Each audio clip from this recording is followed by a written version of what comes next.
नमस्ते विद्यार्थियों, मैं डॉक्टर योगेंद्र कुमार, सहायक आचार्य अर्थशास्त्र, राजकीय कन्या महाविद्यालय अजमेर। आज हम भारतीय अर्थव्यवस्था की विशेषताओं के बारे में पढ़ेंगे। भारतीय अर्थव्यवस्था की विशेषताएं में मुख्य रूप से निम्न प्रति व्यक्ति आय की भारत की जो आय है, विकासशील राष्ट्र है, इसलिए यहाँ की जो आय है वो निम्न है, कम है। जनसंख्या का अत्यधिक दबाव, जैसा कि हमें पता है कि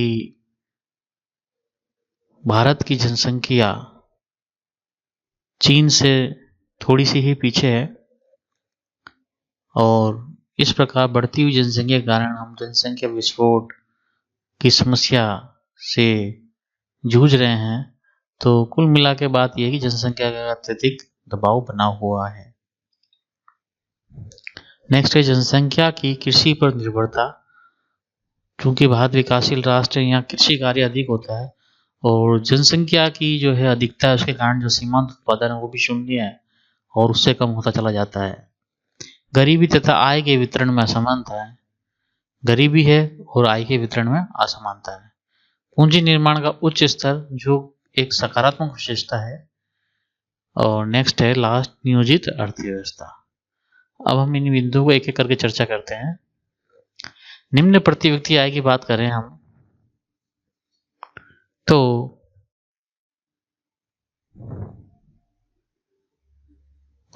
भारत का विश्व में निम्न प्रति व्यक्ति आय के रूप में जाना जाता है। प्रति व्यक्ति आय को राष्ट्रीय आय जनसंख्या के अनुपात के रूप में परिभाषित किया जाता है। यानी प्रति व्यक्ति आय हमें निकालनी है तो हमें कुल राष्ट्रीय आय में कुल जनसंख्या का भाग देंगे तो हमारे पास प्रति व्यक्ति आय आ जाएगी। यहाँ 12-13 के अनुमान दे रखे हैं। यहाँ लगभग 3,264 रुपये थी। यदि हम भारत की प्रति व्यक्ति आय को विश्व के अन्य देशों के साथ तुलना करें तो देख सकते हैं कि भारत में उनके काफी पीछे है। जनसंख्या की बात करते हैं हम। जनसंख्या का अत्यधिक दबाव बना हुआ है। भारत में जनसंख्या विश्व का चीन के बाद दूसरा सबसे बड़ा देश है। 2011 की जनगणना के अनुसार भारत की जनसंख्या 121 करोड़ से अधिक थी और 90 से 2011 की अवधि में 1.03% की दर से वृद्धि हुई है। तो जो वृद्धि दर है वो भी आप देखिए ज़्यादा है और चीन के बाद दूसरा स्थान भारत का है। भारत की जनसंख्या में तीव्र वृद्धि का मुख्य कारण जो है वो मृत्यु दर में तेजी से कमी आई है कि भाई स्वास्थ्य सेवाओं में सुधार हुआ, से मृत्यु दर में कमी आई है। जन्म दर तेजी से नहीं घटी और जो जन्म दर थी वो तेजी से नहीं घट रही है। मृत्यु दर में कमी आ गई परंतु जन्म दर में कमी नहीं आई है, इसलिए इनका अनुपात जो है मृत्यु दर का कम हो गया और उसके कारण जनसंख्या अधिक हो गई। मृत्यु दर को जनसंख्या में प्रति हजार मिलने वाले व्यक्तियों की संख्या के रूप में परिभाषित किया जाता है, जबकि जन्म दर को जनसंख्या में प्रति हजार जन्म लेने वाले व्यक्तियों की संख्या पर रूप में परिभाषित किया जाता है। अब 2010 में जन्म दर जो थी 22.1 व्यक्ति जनसंख्या प्रति हजार थी, यानी 22.1 व्यक्ति प्रति हजार जन्म ले रहा था और मृत्यु केवल 7.2 व्यक्ति की हो रही थी प्रति 1000 प्रति। निम्न मृत्यु दर कोई समस्या नहीं है। ये कोई समस्या नहीं है कि भाई वास्तव में ये विकास का प्रतीक है, क्योंकि यदि मृत्यु दर कम हो रही है तो विकास का प्रतीक है कि अच्छी स्वास्थ्य प्रणाली विकसित हो रही है राष्ट्र में। निम्न मृत्यु दर से एक अच्छी स्वास्थ्य प्रणाली का पता चलता है, परंतु उच्च जन्म दर एक समस्या है क्योंकि यह प्रत्यक्ष रूप से जनसंख्या में वृद्धि दर पर दबाव डालती है। 1921 के पश्चात भारत की जनसंख्या में बहुत तेजी से बढ़ी है क्योंकि जन्म दर धीमे घटी है और मृत्यु दर तेजी से घटी है। जन्म दर 1921 में 49 से 2010 में 22.1 तक कम हुई, जबकि इसी अवधि में मृत्यु दर 49 से घटकर 7.2 हो गई। तो जो हमने देखा कि पहले 49 थी वो घटकर 22.1 आ गई, भारी कमी नहीं देखने को मिली 49, और यहाँ 49 से 7.2 आ गई, इसीलिए संख्या तीव्र गति से बढ़ी है। जनसंख्या का अत्यधिक दबाव भारत के लिए चिंता का मुख्य विषय रहा है। इसे लोगों को स्वास्थ्य शिक्षा, स्वास्थ्य चिकित्सा आधारित आदि प्रदान करने साधन जुटाने के रोजकोश पर बोझ पड़ा है। नेक्स्ट है कृषि पर निर्भरता। भारत की कार्यशील जनसंख्या में अधिकांश अपनी जीविका चलाने के लिए कृषि गतिविधियों पर निर्भर करते हैं, क्योंकि भारत एक कृषि प्रधान देश है। यहाँ अधिकतर 70% जनसंख्या जो है 60% लगभग कृषि कार्यों में लगी हुई है। 2011 में भारत की जनसंख्या का लगभग 58% कृषि में संलग्न था। इसके बावजूद भारत के सकल घरेलू उत्पाद में कृषि का योगदान 17% से कुछ अधिक है। मतलब जनसंख्या का बहुत अधिक भाग लग रहा है और जो कृषि का योगदान जो जीडीपी में है वो मात्र 17% ही रहा। भारत में कृषि से संबंधित मुख्य बात है कि इस क्षेत्र में उत्पादकता बहुत कम है। तो कृषि जो हमारी कृषि करने की प्रणाली है वो पुरानी है, वो विकसित नहीं है, आधुनिक नहीं है, नई तकनीकी नहीं प्रयोग करते हैं, जनसंख्या श्रम प्रधान तकनीकी का प्रयोग करते हैं। इसके कारण इतनी बड़ी संख्या का पोषण करने के लिए भूमि पर जनसंख्या के दबाव के कारण प्रति व्यक्ति भूमि की उपलब्धता बहुत कम हो जाती है और अच्छी उपज लेने के योग्य भी नहीं है। भूमि की प्रति व्यक्ति उपलब्धता कम है। अधिकांश लोग निम्न मजदूरी पर कार्य करने के लिए कृषि श्रमिक बनने के लिए बाध्य होते हैं तथा भारतीय कृषि में अच्छी तकनीकी तथा सिंचाई सुविधाओं की कमी है। चौथा, अधिकतर लोग जो शिक्षित नहीं है अथवा उचित रूप से प्रशिक्षित भी नहीं है, कृषि में संलग्न है, इसलिए कृषि में निम्न उत्पादकता में वृद्धि होती है। मतलब कृषि पर निर्भरता है और जो कृषि की दशा है वो इतनी बेहतर नहीं है जैसे विकसित राष्ट्रों में है। वहाँ कम भूमि पर बहुत अधिक अच्छी पैदावार ले ली जाती है, परंतु भारत में जो एक श्रम प्रधान तकनीकी का प्रयोग करने वाला देश है वहाँ उपज इतनी बढ़िया नहीं होती है। उसके कुछ कारण बताएं यहाँ पर। नेक्स्ट चौथा पॉइंट है गरीबी और असमानता है। तो भारत के बारे में निरुत्साहजनक बात यह है कि विश्व की सबसे बड़ी जनसंख्या में गरीबी लोग यहाँ रहते हैं। भारत सरकार की रिपोर्ट के अनुसार, यदि भारत सरकार की रिपोर्ट देखें तो आप रिपोर्ट के अनुसार जो है लगभग 26.93 करोड़ लोग गरीब थे। ये भारत की जनसंख्या का लगभग 22% था। एक व्यक्ति गरीब तब कहलाता है जब वह ग्रामीण क्षेत्रों में न्यूनतम 24 तथा शहरी क्षेत्रों में 2100 कैलोरी मूल्य के लिए आवश्यक भोजन की मात्रा का उपभोग करने के योग्य नहीं। अर्थात जो जिन व्यक्तियों को शहरी क्षेत्र में 2100 कैलोरी, ठीक है, 2100 कैलोरी नहीं मिल पाती और ग्रामीण क्षेत्रों में 2400 कैलोरी नहीं मिल पाती, उपभोग नहीं कर पाते, वो सब गरीब है। इसके लिए व्यक्ति को भोजन सामग्री खरीदने के लिए आवश्यक धनराशि भी कमानी चाहिए। इसलिए सरकार ने अनुमान लगाया कि धनराशि ग्रामीण क्षेत्र में 816 रुपए तथा शहरी क्षेत्रों में 1000 रुपए प्रति व्यक्ति प्रति माह है। ग्रामीण क्षेत्र में यह लगभग 28 रुपए तथा शहरी क्षेत्रों में 33 रुपए प्रति व्यक्ति प्रतिदिन है। इसे गरीबी रेखा कहा जाता है। तो ये गरीबी रेखा का निर्धारण था। इसका मतलब है कि 2011 का पुराना डेटा है हमें, इसलिए गरीबी रेखा निर्धारित है जो 2400 कैलोरी, 2100 कैलोरी और रुपए में आप 816 और 1000 रुपए प्रति, शहरी क्षेत्रों में 1000 और गरीबी में ग्रामीण क्षेत्र में 816 और प्रतिदिन 28 रुपए तथा शहरी क्षेत्रों में 33 रुपए है। अब विषमता की बात कर ले हम। गरीबी, आय और विषमता के वितरण में विषमता पाई जाती है। भारत में बहुत कम लोगों के पास वस्तुएं तथा संपत्ति है। विषमता का तात्पर्य है कि जो आर्थिक असमानता, कई लोग तो बहुत अमीर है, कई लोग गरीब हैं, तो जो इनके बीच अमीर गरीब की खाई है वो बहुत ज्यादा बड़ी है। जबकि अधिकतर के पास भूमि, जो तो मकान, सावधि जमाओं, कंपनियों के शेयर, बचतों आदि के रूप में बिल्कुल नहीं अथवा बहुत कम संपत्ति है।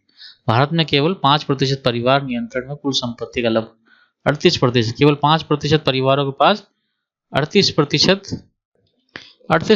संपत्ति है। 60% परिवार के नियंत्रण में केवल 13% है। तो इससे हमें पता लगता है कि जो आर्थिक शक्ति जो है वो कुछ लोगों के हाथ में है, उनका केंद्रीकरण किया हुआ है। गरीबी से जुड़ा हुआ एक अन्य विचारणीय विषय बेरोजगारी की समस्या। अब चूंकि गरीब है तो बेरोजगारी भी होना स्वाभाविक है। भारत में गरीबी के मुख्य कारणों में एक कारण है उन सभी लोगों के लिए जो देश की श्रम शक्ति में हैं। कार्य के अवसरों का अभाव है। श्रम शक्ति में उन वयस्क व्यक्तियों को सम्मिलित किया जाता है जो कार्य करना चाहते हैं। यानी श्रम शक्ति में कौन लोग आते हैं? वो वयस्क व्यक्ति आते हैं जो कि कार्य करना चाहते हैं। यदि प्रत्येक वर्ष पर्याप्त संख्या में कार्य का सृजन नहीं किया जाता है तो बेरोजगारी की समस्या में वृद्धि होगी।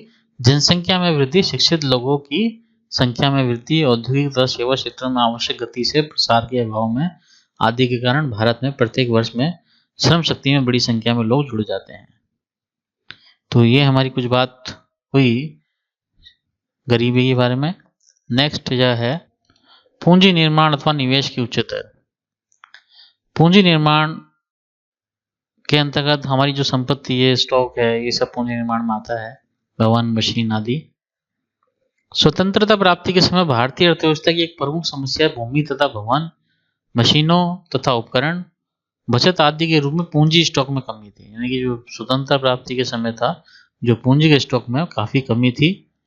आर्थिक गतिविधियों जैसे उत्पादन और उपभोग के चक्र को बनाए रखने के लिए उत्पादन का एक निश्चित अनुपात बचत और निवेश की तरफ जाना चाहिए, लेकिन स्वतंत्रता प्राप्ति के पश्चात प्रथम 4 से 5 दशकों में यह आवश्यक अनुपात कभी भी उत्पन्न नहीं हुआ। इसका स्पष्ट कारण उस जनसंख्या के द्वारा है जो अधिकतर गरीब और निम्न औसत वर्गीय श्रेणी के थे। आवश्यक वस्तुओं के उपभोग का उच्च स्तर रहा, इसके कारण सामूहिक परिवार की बचत बहुत कम थी। टिकाऊ वस्तुओं का उपभोग भी बहुत कम था, परंतु हाल के वर्षों में कुछ परिवर्तन देखने को मिला है। अर्थशास्त्रियों ने गणना की है, बढ़ती जनसंख्या को पालने के लिए भारत का सकल घरेलू उत्पाद का 14% निवेश करने की आवश्यकता है। तो इस प्रकार से भारत में कुछ पूंजी निर्माण की बढ़ावा मिला और सार्वजनिक जनसेवा आधारित संरचनाओं के स्तर में बड़ा निवेश हुआ है। नेक्स्ट है नियोजित अर्थव्यवस्था। भारत एक नियोजित अर्थव्यवस्था है। इसकी विकास की प्रक्रिया 1951 से 56 की अवधि में प्रथम योजना से पंचवर्षीय योजना के द्वारा निरंतर चल रही है। तो जो पंचवर्षीय योजना चली उसके माध्यम से चलती आ रही है। नियोजन के लाभ सर्वविदित हैं। नियोजन के द्वारा देश सर्वप्रथम अपनी प्राथमिकता तय करता है और उन्हें प्राप्त करने के लिए वित्तीय अनुमान उपलब्ध कराता है। तदनुसार विभिन्न स्रोतों से संसाधनों को न्यूनतम लागत पर लगाने के लिए प्रयत्न किए जाते हैं। भारत ने पहले ही 11 पंचवर्षीय योजना अवधि पूरी कर ली तथा 12वीं योजना चल रही है। प्रत्येक योजना के बाद उपलब्धियों और कमियों का विश्लेषण करने का पुनरावलोकन किया जाता है। तदनुसार अगली योजना में कमियों को ठीक किया जाता है। आज भारत एक समृद्धिशील अर्थव्यवस्था है और प्रत्येक स्थान पर भविष्य की आर्थिक शक्ति के रूप में पहचाना जाता है। भारत की प्रत्येक आय पहले की अपेक्षा उच्च दर से बढ़ रही है। भारत को विभिन्न वस्तुओं के लिए बड़े बड़े बाजार के रूप में देखा जाता है। ये सभी भारत में नियोजन के कारण ही संभव हुआ। यानी जो आर्थिक नियोजन है वो बढ़ता चला जा रहा है। आज़ादी के बाद से पहली पंचवर्षीय योजना के माध्यम से भारत में आर्थिक नियोजन किया जा रहा है और इस आर्थिक नियोजन के माध्यम से राष्ट्र प्रगति कर रहा है। उसके बाद कुछ भारत में कृषि की भूमिका रही।